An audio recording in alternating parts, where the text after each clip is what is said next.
Want to make your beer money go further? Want to make homebrew that's even more delicious? Download Brew Guru, the free smartphone app made by our friends at the American Homebrewers Association. Brew Guru helps beer lovers like you save money on beer and beer brewing supplies, and it serves up exclusive content from Zymergy Magazine and homebrewersassociation.org. Brew Guru is free for Android, iPhone, and iPad. Check it out. Brew Guru.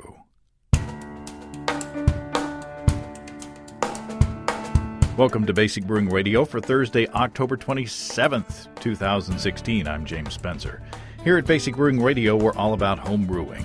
This week, Chris Gagne from Hermit Thrush Brewing in Brattleboro, Vermont, talks about his beers that are all brewed with wild yeast that he has captured and tamed. His brewery has never bought commercial yeast. Steve Wilkes will help me sample a couple of those tasty beers.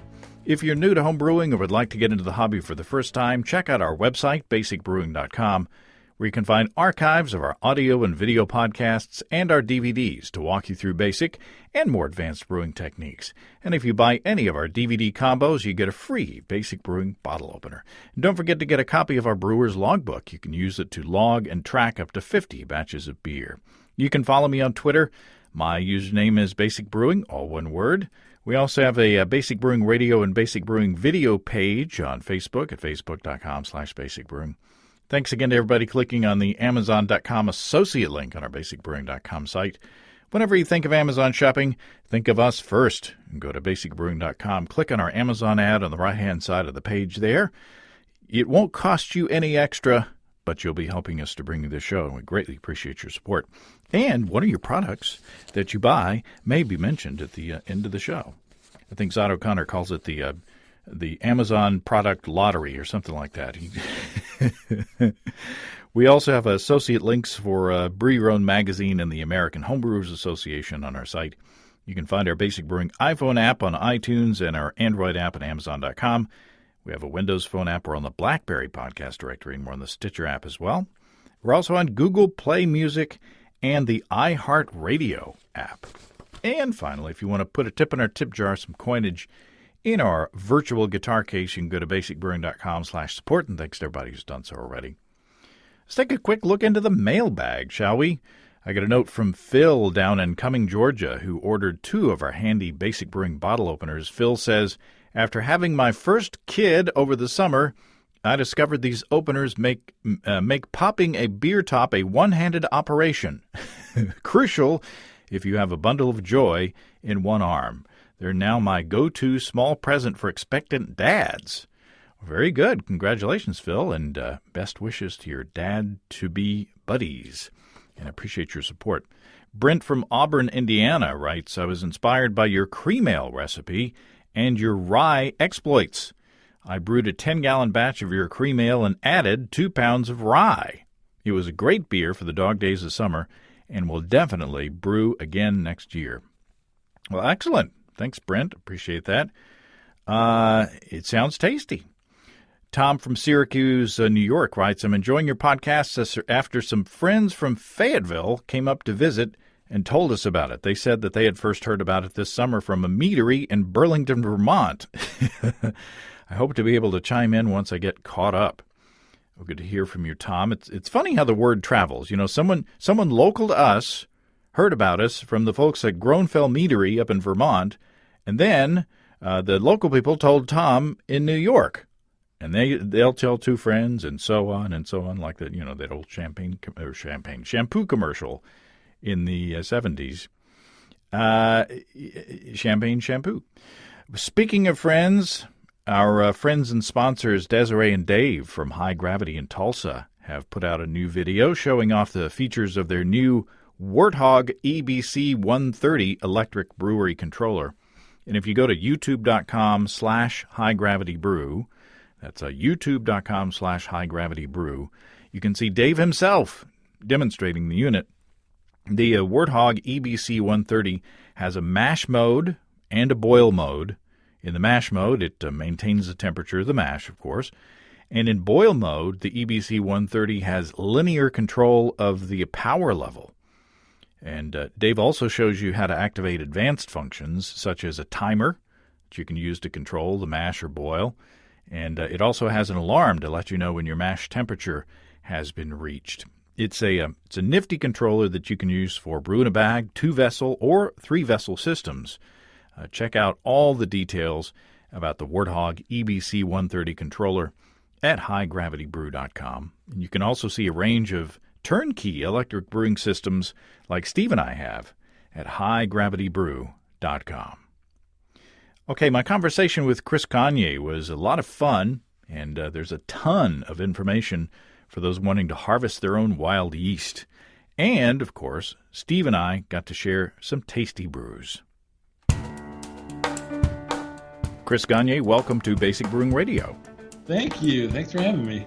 First off, before I forget, I have to give a special thanks to Mike from Massachusetts for sending the 2 beers that Steve and I tasted. They were wonderful, and I'm always grateful for people sending stuff. And without Mike, I wouldn't know about you, I don't think. So thanks to Mike. You're here. So, Chris, talk to me about your brewery. Where did it come from? Talk about your background, your philosophy, how long you've been in. Give us the elevator pitch. Sure. I started in Philadelphia, where I fell in love with sour beers. I went to college in that area and then stuck around afterwards. And, though it was difficult to find them in stores at the time, I just fell in love with barrel-aged stuff, with wild yeast stuff. I have loved cheese for all of my life pretty deeply. And so the funk was really lovely to me. The acidity was really exciting. I'd never really had anything like it. So because it was a harder to find beer genre, I kind of became taken with homebrewing it. And like most things in my life, I go a little too specific and a little too intense. And, a few hundred batches later, I was doing Solara blending of sours in wine barrels and whiskey barrels. And I had a few barrels in my West Philly apartment crowding my kitchen situation. But, You got to have your priorities. Yeah. So I started brewing sours for the passion of it, and then a little ways down the line, somebody mentioned I should just meet Tom Peters, who's of Monk's Cafe and Belgian Cafe in Philadelphia, and really is the father of Belgian beer importing in America. And so I was like, beer people, interested in meeting people all the time, and so I brought a 6-pack of homebrew in, and we had a little tasting, and he was sort of the first serious beer figure to tell me that I should open a brewery. Wow. And I took it to heart and kind of said, hey, let's work on this pretty quick. I loved the process very much. I loved how, you never know everything about beer. There's always something that you can be doing better or differently, and so I worked in a handful of breweries to actually get the industrial side knowledge, and moved to Vermont for the good life. And you not only take a different take on fermentation, and we'll get into that, but you also have a certain perspective on environmental responsibility. Yeah, I mean, we are, I think, a pivotal generation, the people that are living right now. We have the option of being in existence well after peak oil, really, and having the technology to move energy away from burning dinosaurs. And so, we probably should. I fall generally on the liberal side of things, but also recognize that legislation generally is too slow.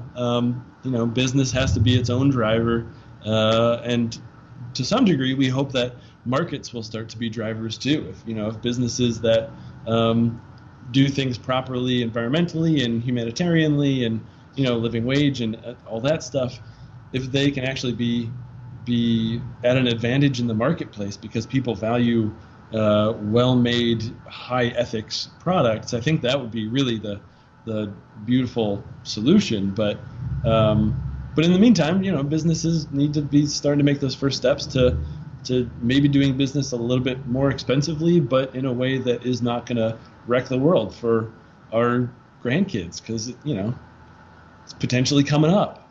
So specifically, how do you get away from using fossil fuels? Well, we currently use wood pellet fired boilers to supply our process steam, and so we have steam jacketed hot process tanks, and we use locally produced timber industry waste product sawdust that is compressed into pellets as our fuel source. So it's a fuel that doesn't need to be transported far because it's here right in Vermont. It's a fuel that is a closed carbon system. Yeah, even though we're burning it and we're producing carbon dioxide, that's all carbon that's been removed from the atmosphere previously by the trees. And we're supporting the sustainable timber industry in Vermont. There's always a need for wood, and there's always this waste product, and so we're sort of trying to fit ourselves into our regional macro economy in a way that we can be somebody's waste stream. Certainly we do the spent grain as a pig feed waste stream on our end process too. A lot of breweries are doing that. Really convenient, really delicious bacon. But the utility side of the process is pretty important too. And so, as part of why we located in Vermont is that there is this fuel source that is not underground, and the culture here supports doing business right. And it just sort of makes sense. We use wood in all aspects of our process, whether it's barrel or fuel. So how hard is it to fit a brewery boiler with the system that you use? Not technically advanced per se, but a fair amount of plumbing. So it's, they're converted oil boilers essentially. It's a 3-pass oil boiler body, so it's nice high-end efficiency, lots of BTU output of steam, and then a pellet burner converted on the front end of it. So it feeds in through an auger, which brewers are familiar with. It's just a really nice system once you get it set up. It took an extra bit of cash and an extra bit of time to get it running, but we've had no complaints. We get really phenomenal heat transfer flavors in our kettle. Like I've been very happy. Belgian style brewing and to some degree recently American style brewing is incorporating this like really, really intensely heated kettles. Give you this super nice melanoidinization, caramelization that still leads to a dry beer. And so I've been thrilled about our heat application process. So is it automated, or is there some guy out there with a shovel? So the augers are automated. They're dropping 8 pellets, 8 individual pellets per few seconds kind of thing, and keeping a steady flame. But the steam application is just manual valves. So essentially these 2 boilers supply 10 to 15 psi steam to the brew house, and then we open and close valves on various tanks to put it where we want it. So instead of continuously adding hop pellets like Dogfish had your exactly. And you didn't have to start with a vibrating football game thing. Thank you. So talk about the rest of your system. I mean, that seems interesting and innovative, but are you more traditional on the hot side?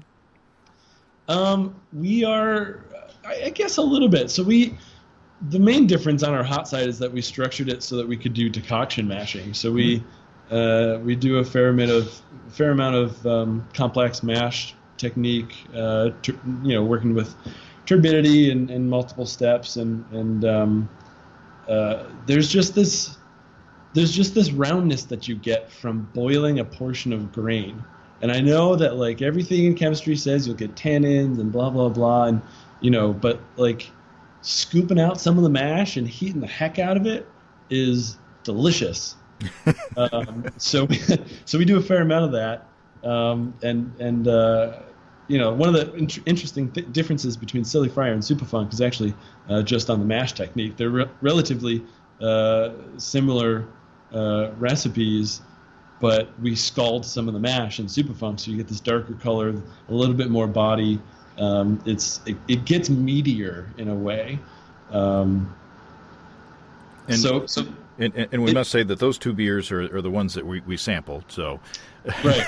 Spoiler alert. Get into those more later. Oh, I'm sorry. I get too excited about things. No, just to add some context for the listeners. Yeah. How big is your system? We have a 7-barrel system with a 10-barrel hot liquor tank. So we're set up for a lot of heat recapture.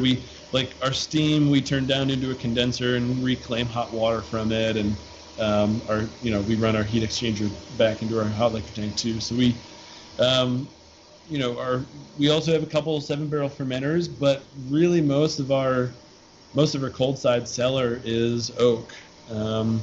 We've got about 120 barrels that we have a rotating stock of long-term aging beers in. A couple bright tanks. So wow.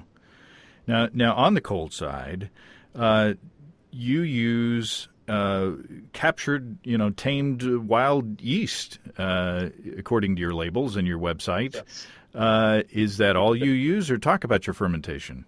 Yeah, we've never bought yeast. I'm pretty proud to not have ever used biology from a lab, not because that's wrong or lesser than, just because it's a different kind of beer. We're brewing stuff that people outside of Brattleboro can't brew because we have this selection of microbes and we have this microclimate, and an apple peel from 10 minutes north of here combined with a wild culture from a park in Philadelphia is our house yeast, and that is just a really lovely blend. The Philadelphia has a really big proportion of funk to it, and that's sort of been preserved on slants, and we culture up periodically. And the Brattleboro regional yeast is really fruity. We get some really nice stone fruit kind of character in some of our beers, and that's from a particular Lactobacillus and Brettanomyces combination up here. It's fun to be working with stuff, relatively recently just from the air. So we do pitch most of the batches that we do. We've gotten a few fresh emptied wine barrels where we've just gone beer straight into the wine barrel and used essentially the wine yeast to ferment the beer, and then later blended to continue fermentation. But we're most of the time propagating up from wild cultures that we've selected with mini cool ships essentially, and if they taste good and they look good under a microscope, then we'll propagate it up, do a couple test batches, make sure it's good for a final beer. So do you get some clunkers? Do you get some yeast strains that don't work out for you? Absolutely. probably about 70% of what we catch from our various satellite captures are not tasty enough to bother with. So we try to make sure those aren't production batch sizes of clunkers. But if you sample the same riverbank, say, at 4 different spots that are within a tenth of a mile of each other, you'll probably get four different families of strains. And so why not sample heavy and select your favorites? Wow, that sounds like a lot of fun. It's a blast. Now, since you do a lot of hikes too, which I enjoy. So since you're talking to homebrewers mostly, give us some tips. How do we do this? Yeah. So I'm going to start with the low-hanging fruit. This is the easiest thing you can ever do to start getting into wild yeast brewing. You know that trube and that cone and that little bit of wasted beer at the bottom of your kettle? Sure. Whenever you're done brewing, dump that sludgy stuff into a tall cylinder. Maybe it's a graduated cylinder, maybe it's a small growler, whatever. It'll sediment further if you give it, even a couple hours. You can pour the beer off the top of that, put it into a shallow, sanitized item, whether it's a plate or a bowl or a hotel pan if you have access to restaurant industry stainless steel, and then leave it somewhere. Maybe it's your basement, maybe it's your attic, maybe it's the closet that you do your own yogurt in. Maybe it's under a shady tree or by a field or a stream, like wherever you basically think the air smells good or interesting or funky. It's not 100% correlation between that and good yeast, but like follow your nose. So next to a pig farm, not so much. Maybe not. There's going to be some extra variables there, shall we say? So what time of year do you do this? I mean, all time of year. You get different stuff at different points of year. If you're looking for a classic, 3-year blended goose appropriate strain, you're going to want to look in the fall. If you're looking for something that's a little faster to ferment, maybe more on the funk and less on the tart, you can look in the summer. I found a couple lager yeasts in the winter, actually. Wild winter lager yeasts are pretty fun to work with, but especially in your basement, you can find stuff all times of year. Cellars are beverage related for, millennia for a reason. Yeah, I don't know. I don't know if you saw my basement. Maybe there's some things growing down there that that aren't yet growing in beer. That's I guarantee that they'll be healthy or tasty, but some analysis will tell you. Now, so you leave this out for a period of time, a day or 2 or 3, till you see a little hint of bubbles on the top. And then you let it. You transfer it maybe into another container. Do you stir plate or? No, I mean if you're transferring the whole culture, just put it into one container. So that growler or wort, put back into a sanitized growler, put an airlock on it, let it ferment to completion, taste it. Are there any safety tips that we have to be worried about? I mean, if we Enterobacter is potentially a thing in some of the early stages, but it drops off over time, and also in terms of a sensory panel, you're probably not going to need to worry about it. The longer that you age your culture, the more accurate it will be to the final product. So it's the most frustrating point is 2 or 3 weeks after you've done this culture, you're going to want to taste it right then, but it won't really be representative unless you taste it 3 months later. So patience is accuracy, and also patience relieves Enterobacter, and so that takes that off the table too. If you see any bright pink stuff, that's botulism, so throw that out and don't bother tasting it. But it's like fuchsia, you'll see it quick.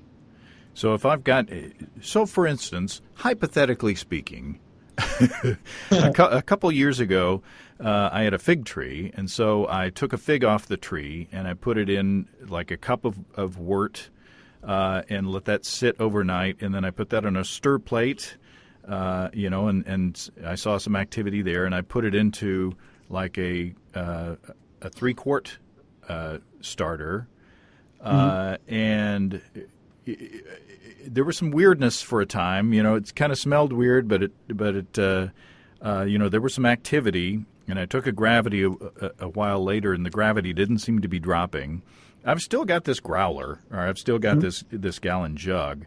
And I haven't taken a gravity reading in a long time, but it's been in there. What was the last gravity reading? I don't even remember, but it hadn't fallen very much.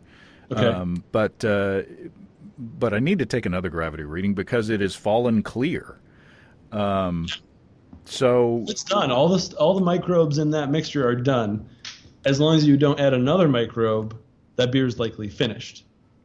So if I take a gravity reading and it looks reasonably dry, like it's fermented. Number one, is it safe? Yep. Marathon Man, is it safe? If you don't see pink, yes. And there's no pink. And then what's my next step? I don't have like a lab with a microscope and such as that. Should I get a microscope? Should I go into plating, or can I go from where I am? Yeah, so there's a couple options. There's the easy road that might be expensive, and there's the effortful road that is really worth it and cheaper than you think. Buying a microscope that's good enough to see yeast is probably a couple $100. So like, if you have a Keyser, you can justify a microscope. I bet that hit home. And plating media, you can either make your own from beer, or you can buy powdered stuff. It's cheap from lab suppliers. As a homebrew shop, or they should be able to source that. Or if you want to go the extra nerdy route that takes almost no effort, you can take a sterile sample of that yeast and just mail it to someone like White Labs or Y Yeast and say, hey, I want to analyze this yeast. Give me a banking analysis, and that's sort of they'll count the number of strains in it. They might do some phenotype identifying. Won't necessarily get to genetics or anything yet, but that'll give you a sense of how much Saccharomyces do you have, how much Brettanomyces do you have, how much Pediococcus, Lactobacillus. These cultures are like 200 microbes deep. So if you're doing your own microscope work, that will be plenty to establish safety and tastiness. But if you really want to get into the microbiome of it, some of these reports are pretty impressive. But I guess I could also pour the beer off if I find that it has actually fermented. I guess I could pour the beer off the top and maybe, get some more wort and put on top of this of the trube here and see what happens. So keep startering up. The sort of the maximum volume that you want to grow your yeast cultures by is about a factor of 10. So the example you gave was right on target. Moving from a 1-cup starter into a 3-quart starter. That's right where it should be. If the beer that you pour off the top of that tastes good, make more beer with that yeast. There you go. Simple as that. Well, we've wandered off into the weeds, and I did, but this is good stuff. This is right up our alley. But let's get into some goofiness. Steve and I tasted the 2 beers, Silly Friar and Supafunk, and we were impressed. But let's go on to the first tasting. This is us tasting Silly Friar. Steve Wilkes, welcome back to the Garage Studio. Thanks, James. It's a pleasure to be back. We don't want to talk about it too much, but you've been in the process of turning the home brewery into Steve's Brew Shop, and so I hope this is a welcome break from that. It's a very welcome break, and let's just drink beer and forget about all the work.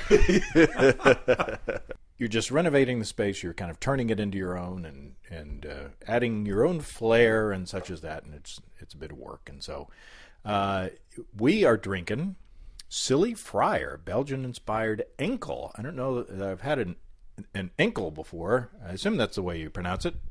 I don't know either. One time I had a bigger version of this. It was a Kankel. That's an imperial Enkel. That's an imperial Enkel. Now, this is apparently brewed with the wild yeast. A Belgian-inspired Enkel. Mm-hmm. I've never, not to be funny, I've never heard of an Enkel. Enkel. Me neither. But boy, it's delicious. Yeah. The can says that it's 5.8% alcohol, but I would not think that it was that big. No, it doesn't drink that big, and it's just on this side of funky. I was trying to look at the label. It's kind of saison-ish. Mm-hmm. Definitely a Belgian beer, and of course it's called that, but it's a really nice beer. It reminds me a little bit of Tank 7, but it's not as powerful as Tank 7. Right. In the funkiness or the alcohol. From Boulevard. Yeah, from Boulevard.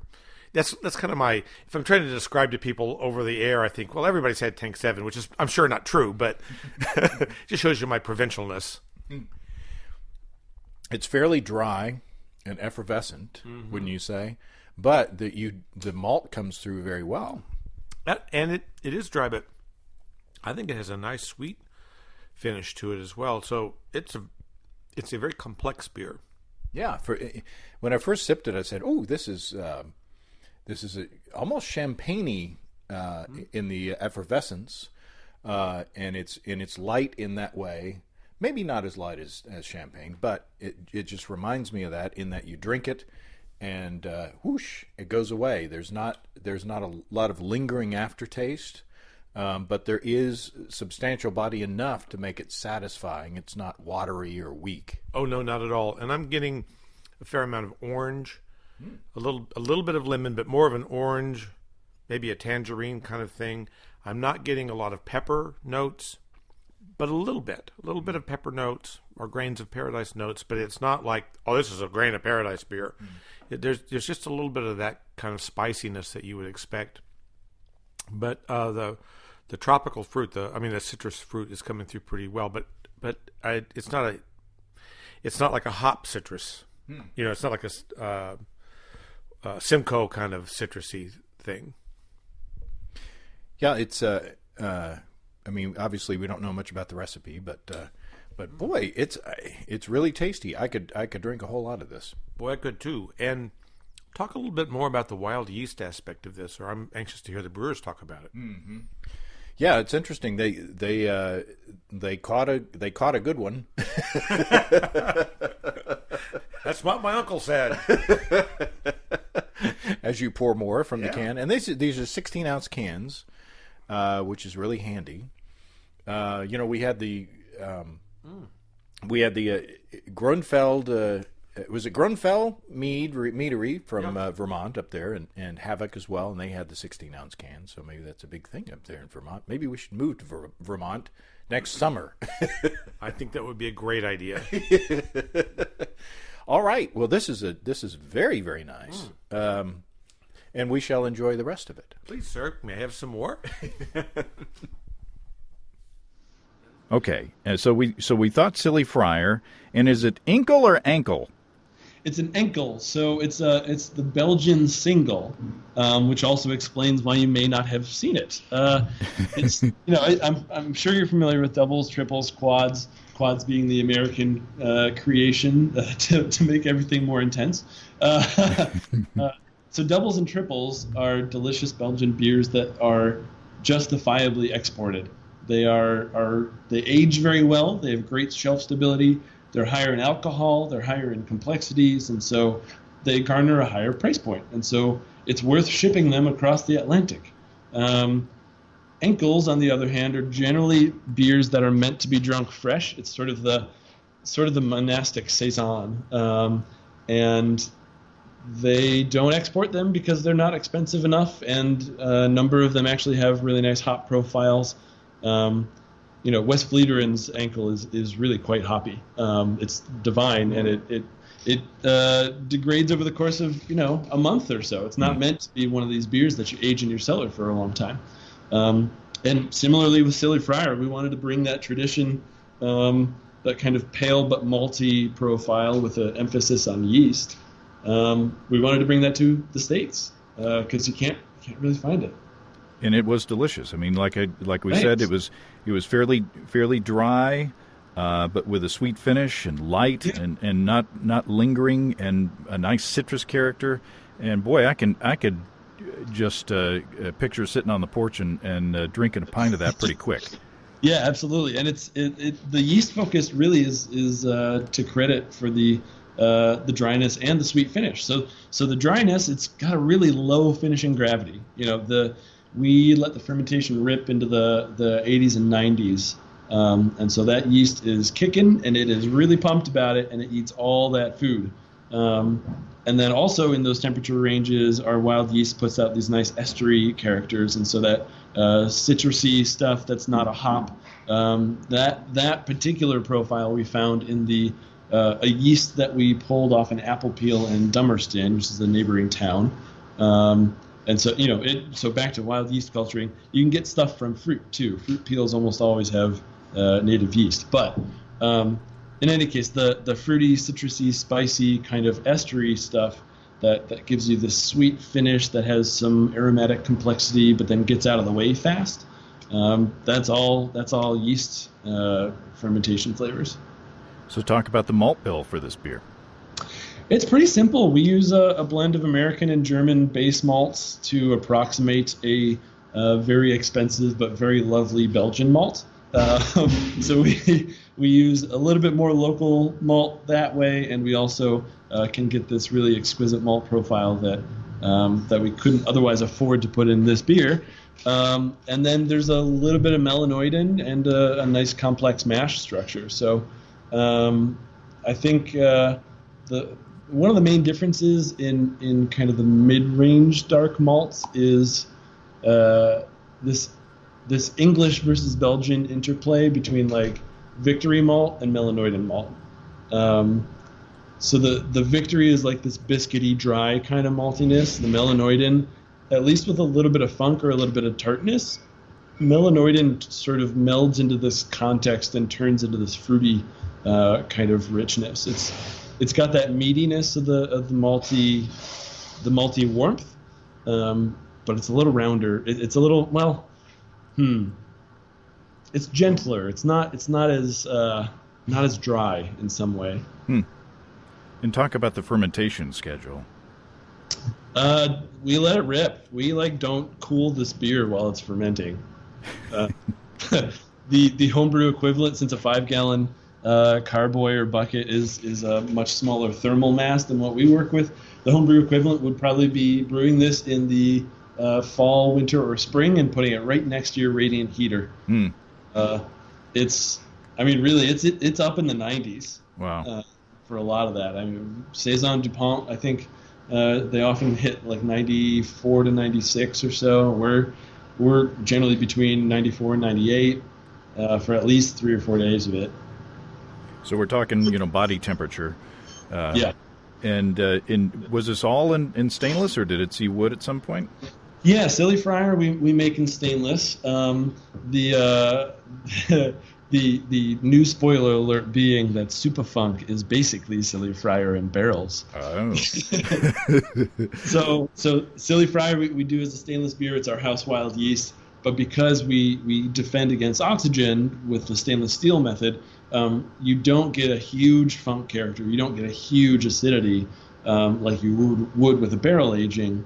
And so I don't know. One of the things that I love nerding out about is containers. Like whether it's steel or concrete or wood or plastic, like everything has a different type of environment, and yeast and bacteria behave differently. So, wild yeast, stainless steel.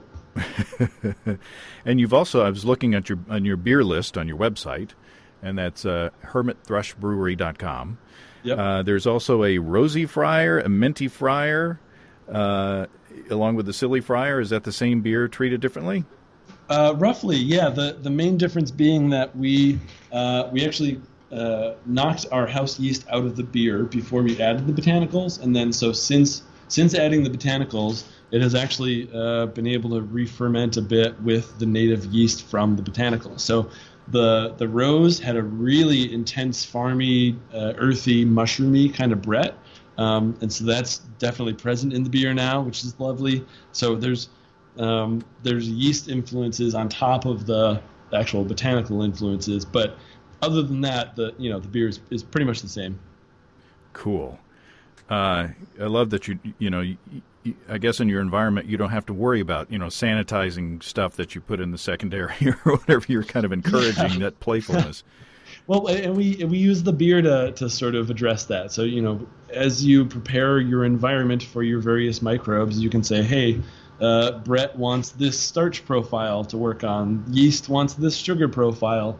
This bacteria wants a certain pH range with a protein density and this temperature. So you can really, at the point where you add your extra variables, you can really say, I want this to work and this other guy to not work, just to ensure that it goes the right direction. So we have another beer, and you might have ascertained that it is Superfunk. It's super funky. Super. So talk about this beer. How is it different from the Silly Friar? Yeah, so it's and just to be clear, the pH in funk is a reference to Philadelphia, which half the yeast culture for this beer is from Philadelphia. I always have to credit their their Brettanomyces strains are really lovely in that region. So we work with mixed terroir on our biology, but yeah, so it's a barrel aged Enkel essentially. It's a sour saison that has been meticulously aged in a various sets of barrels and with various sets of yeasts and brewed at different times. And oh man, the mashing is fun with it. We do a few things with this beer, but it's always a pale ale that is tart and balanced funky, and it's more about the yeast in the barrel than it is about anything else. So the malt sort of drops out a little bit, and it's just in support of the wood and yeast esters now. The hops are relatively mute. There's a little bit of aged hops to support some of the yeast funk with the cheesy. We actually use 2010 Willamette from the West Coast. So really nice old KV cheesy kind of hops. Wow. And then, 6 to 8 months in a barrel gives the yeast the oxidative time, the contact with wood time, and bacteria time to acidify. A really complex beer. And then the stone fruit comes out, and then the hay comes out, and then like all of a sudden your heart skips because you're walking onto this beautiful farm, and it's it's a beer about place and romance of yore rather than it is about like this is the recipe. It is super funk. So you paint quite a picture. Let's go into the tasting and see if Steve and I felt the same. Okay, now we're on to Super Funk. And it's oak aged, barrel aged sour saison, and it is funkier than the first one. And we didn't mention the color of the first one. It was kind of, what would you say, hay colored? It's a light kind of straw colored. Yeah, kind of light straw, tan. This is darker. Yes. A bit. This is more like an orangey color, or copper maybe. Not good. You've been looking at paint swatches lately. This is Benjamin Moore 966.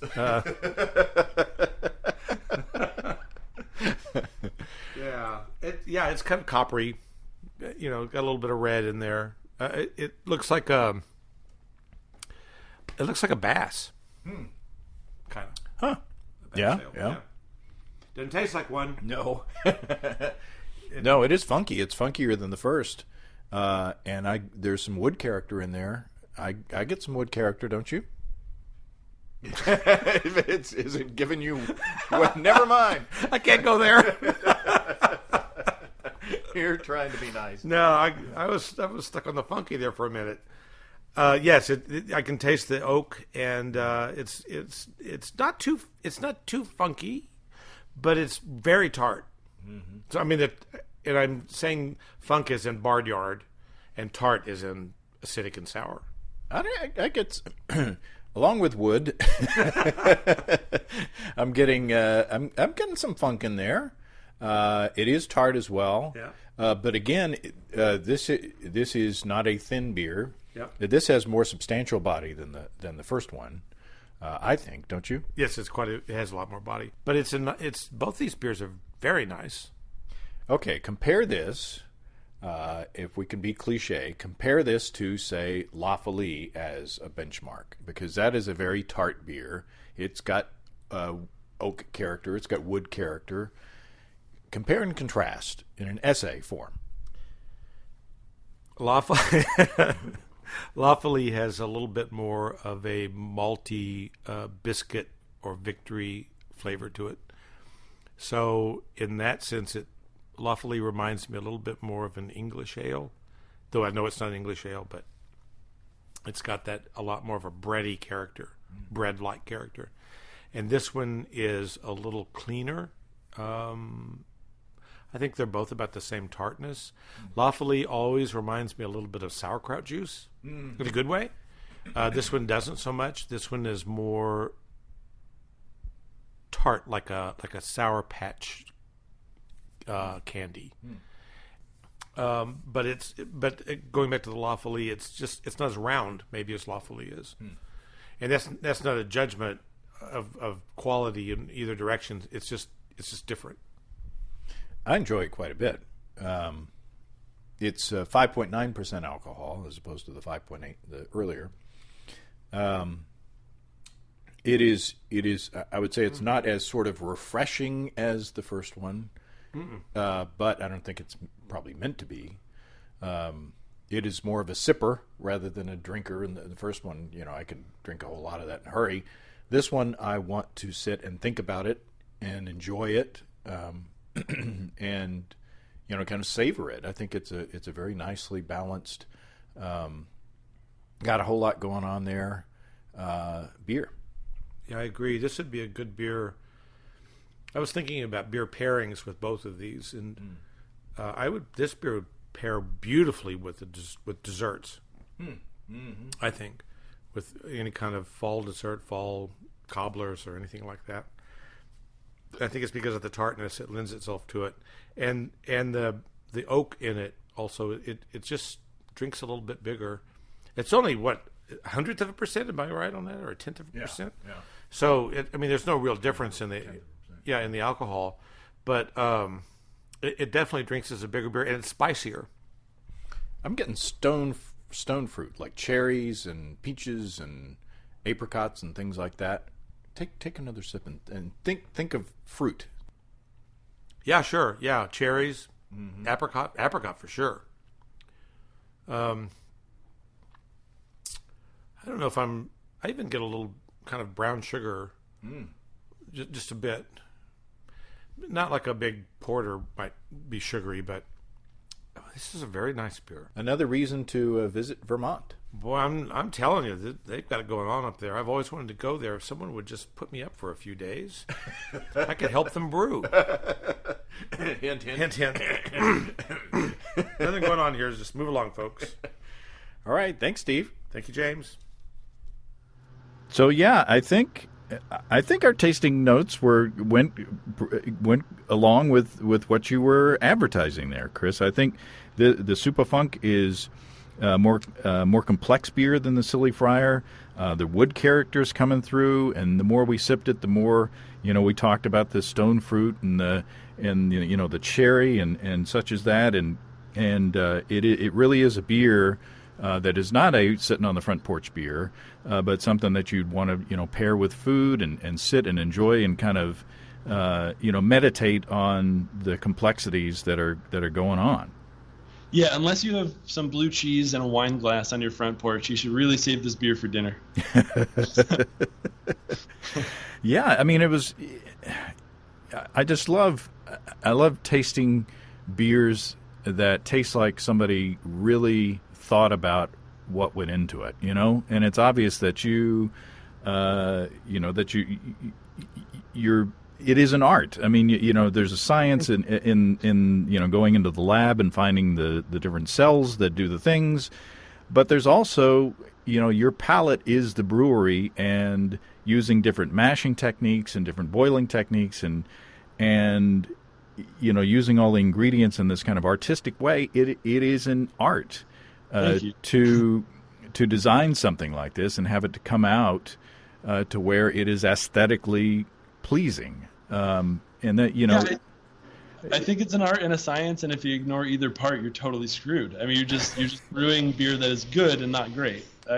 If your beer has no soul, what are you doing? And if you have beer that has a soul but it's only good some of the time, what are you doing? Yeah, I agree. I think it's up to us homebrewers, and you as a relatively smaller commercial brewer, to kind of push the envelope and to move beer in certain directions that it might not necessarily go. All you have to do is go to the homebrew conference every year and go to club night, and your horizons are expanded beyond measure, because I always come away from there inspired as to not necessarily that I'm going to clone something that I tasted, but there's another tool in my toolbox, or there's some sort of inspiration that I can use on something completely different. Right. Yeah, those are some of the best brainstormings I've ever encountered. So talk about, if there was a beer, is there a beer that's radically different from what we have tasted that talks about the directions that you're going? Well, I think you've tried some pretty good endpoints. We do certainly, we're mostly on the sour category of things, and I would guess that the one thing really outside of these two beers is sort of our hoppy sours. We do a fair bit of kettle souring as well as our barrel souring, and so that's using lactobacillus very quickly and not so much of a mixed culture to achieve sort of a bright citrusy fruitiness, and then you boil it afterwards, where you hop it and then you prepare it for the main fermentation. And so we just canned the last one of the season yesterday, 4-star Rakow, but we work with local hop farmers, both 30 minutes north of us, 10 minutes north of us, 20 minutes south of us, kind of stuff, and whenever hop harvest comes around, we just stop at everything that we're doing for 2 or 3 weeks, and this is all the only beer we brew is hoppy sours. And so we get hops that are literally less than an hour since they've been taken off the vine, and then we put them in the beer, and it's tart, and it's not as bitter as some hoppy beers, and it's huge on the dank, funky, fruity, citrusy kind of stuff. And so I've been having a lot of fun with that lately, and we do some hoppy sours year round as well that just aren't necessarily fresh hop beers. But yeah, the Belgian inspired stuff is a component. The barrel sour stuff is probably the main thing that we do and love. We actually have our barrel aged double, triple, and quad coming out in the next couple of weeks, so I'm pretty psyched about that mixed 4-pack. But well, it's nice to know that you're not a snob against a kettle souring. Oh, no. All sours are various, it's all appropriate ways of achieving a flavor standpoint. I definitely prefer it when breweries do a kettle sour to just like adding lactic acid, because that seems a little bit cheater mode, and also you can taste it. Like, it doesn't, microbially derived acidity just tastes richer, than just like adding an ingredient. And we're lucky enough to have a house lacto that really is grapefruity and lemony. I mean, it's just really bright and citrusy.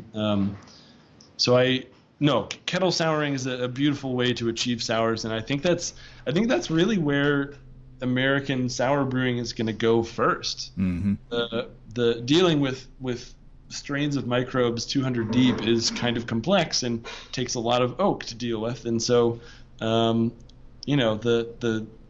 think the near trend in sour beer is going to be hoppy sours once people start becoming more aware of it. And it's also less risky for a commercial brewer. It is, because you're not risking infecting your or contaminating your other commercial products on the fermentation side. Yeah. Though I have to say, a lot of that risk is sort of trumped up fear. If you know how to clean things well, Brettanomyces is not actually that tenacious. So just buck up and clean harder. But I'm sorry, that's a shirt I needed to be. But that's a T-shirt. Buck up and clean harder. Yeah, but it's a lot easier to not be a total sour brewery, sour only house if you're doing kettle sour. So I'm totally in support of kettle sours because I love sour beer, and more sour beer on the market is better. There you go. Well, man, this has been a lot of fun, and I have a feeling we could talk for a couple more hours, and delve more deeply. Maybe it would be. Vermont is a place that I would like to visit one day. So I hope you do. It's beautiful here and quite delicious in many ways. It's another shirt. Well, all right, Chris. Thank you so much for spending time with us, and thanks again to Mike from Massachusetts for sharing those beers. Indeed. Very inspirational, and Man, I wish you the best of luck. Thanks so much. Well, thanks again to Chris. Very inspirational. And also, thanks again to Mike from Massachusetts for sending us those beers. We have awesome listeners. If you have brewing questions, show suggestions, or just want to say Heidi ho, write to James at basicbrewing.com, or just fill out the contact form on basicbrewing.com. Please don't forget to tell us where you're from. Check out our support link where you can throw a couple of bucks into the tip jar by subscribing financially to our podcast. Be sure to check out our DVDs, Extract Brewing and Partial Mashing, Stepping into All-Grain, Low-Tech Lagering, and Decoction Mashing, and Introduction to Wine Kits. You can find them all on our site. Get a free Basic Brewing bottle opener with any DVD combo. You can check out our Basic Brewing shirts in the store as well. You can find our log books where you can track and log up to 50 batches of beer. Check all those out at basicbrewingshop.com. Thanks to everybody who's continued to click on our Amazon.com link. We appreciate the support there. Featured products this week that were purchased through the link are Muscle Shirt Adult Costume.